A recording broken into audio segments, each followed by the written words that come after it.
For those of you who saw the video where I said goodbye to the Beetle, you might remember this heap of junk behind me here. This is my latest project. It is a 1985 Mark II Ford Fiesta. Let me show you around.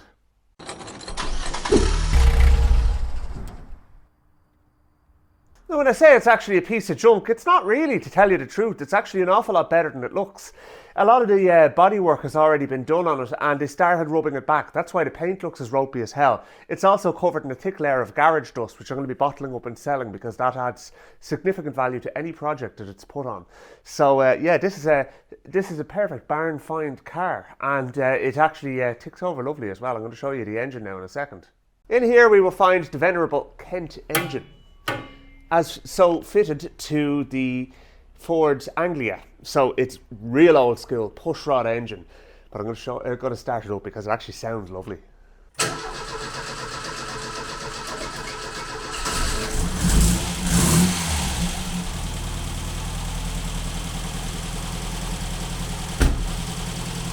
Doesn't sound too bad at all, and that's a cold start. Cool little car, really is. Now, these are a car from my childhood. I always remember them going on, and for some reason or another, they always seem to have their radiator fans permanently stuck on. It just seemed to be a thing with them that the radiator fan switch would get stuck closed, and then the fan would run as soon as you turned on the ignition. Or maybe some of them were wired like that. But there again, this one's a poverty spec car, so it doesn't really have any bells or whistles or any kind of exciting features or anything like that. Now, when I was talking about the bodywork, I'm going to show you around that now.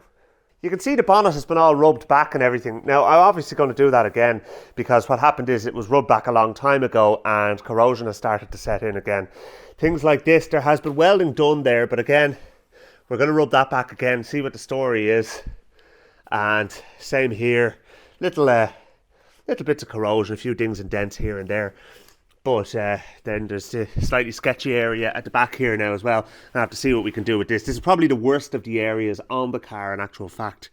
Because right down here, my fingers are actually inside the sill. Now that's not because of rust. Well, it would originally have been, but actually they cut out all the rust, but they didn't weld in the new metal yet.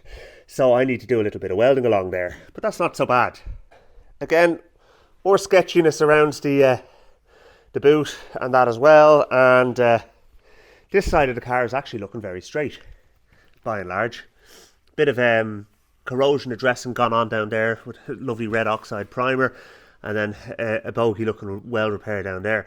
But you know what, if it's solid enough, a little rub back, a bit of a belt of a panel hammer and a bit of a skim of filler should see that right, and I think it'll be okay then. As for the interior, get a load of this. Yes, the dashboard is brown. Isn't this the epitome of 1980s? I think this is cool. Now, look, it's not perfect, but by the time I've spruced this up and gone over it with my my spot cleaner, like my upholstery cleaner, it'll come good. There's 98,000 miles on it, and I believe that actually. Not that I think anybody would clock it, but it's not going to be 198,000. It's even got the original stereo in it down there as well, so we're going to have to reinstate that. And I'm pretty sure they came like this from the factory, actually. So yeah, now that's basically the car as it stands. But wait until you see this. This is something that actually really tickled my interest. This bag of stuff here. Look at this. In addition to maps and everything like that as well, which obviously I'm not all that fussed about, the original owner's manual is in there, and yeah, so the owner's handbook. And look at that.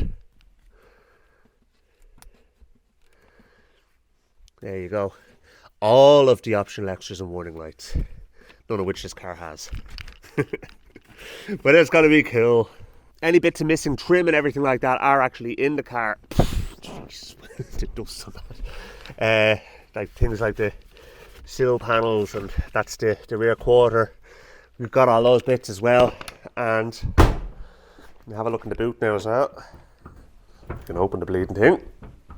Okay, you got to use the key for it. Wait till you see this. It's spotless in there. Even got the original wheel trims, and I've got the original wheels. Because these wheels, although nice, they're off Ford Mustang, and I'm going to be selling them separately to the car. I'm not letting the car go with them.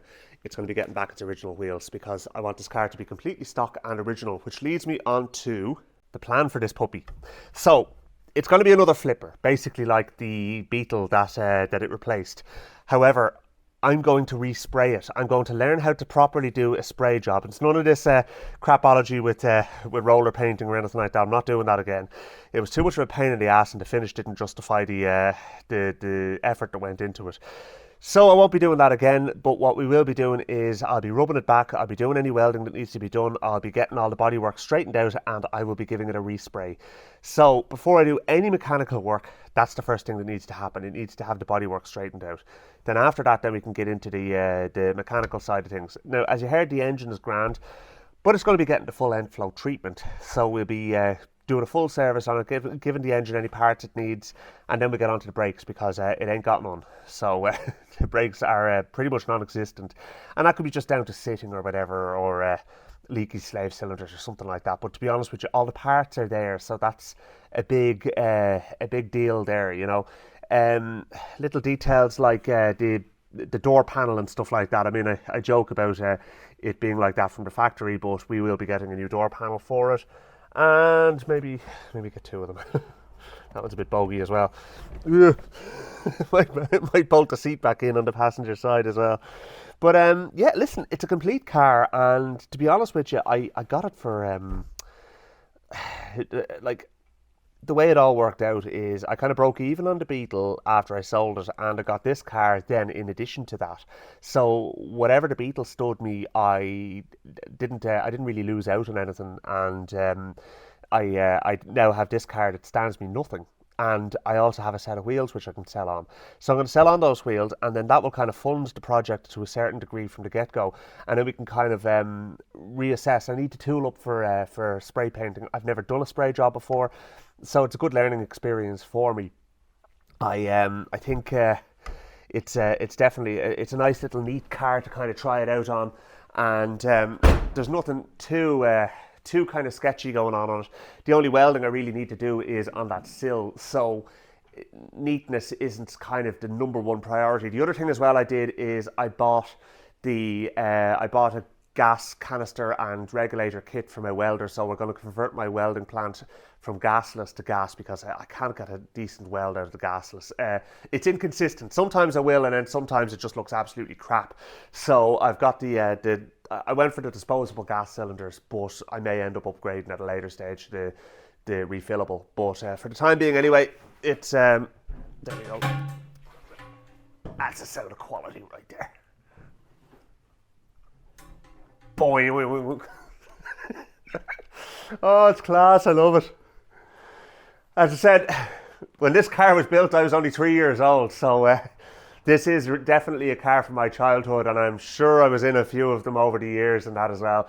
That characteristic pushrod Kent engine, the sound of it, it sounds like it's running in the bottom of an oil drum or something like that. They just have that kind of funny noise to them. But yeah, so that's why when your man actually suggested that we do a trade, and I take this as a trade-in essentially, at first I was kind of like, don't know, but then I was like, show me that again. And then I kind of thought, I've never had a classic Ford before, so this could be a good way into that. And yeah, but listen, please do comment below and let me know what your thoughts are on it, and what you think I should do with it. I may or may not take your suggestions, to be honest with you. I think stock is the way I'm going to go with it. If you have any links or kind of information about them, like places where I can buy parts, new or second hand, that kind of thing, especially in Ireland, if I don't have to buy from the UK, so much the better. Sorry, but Brexit just cripples us on that one. But yeah, anything you can tell me about this car that I don't already know, and that's a lot of stuff, please do let me know in the comments below. I'd be delighted to hear from you. I mean, this car's been off the road since 2012, so it's going to need the full gamut. I mean, that's 13 years, so it needs a good going over, but it'll get it. So I hope you'll join me along the way for this project and a few other things on the horizon as well, and I will see you in a future video. Thank you for watching.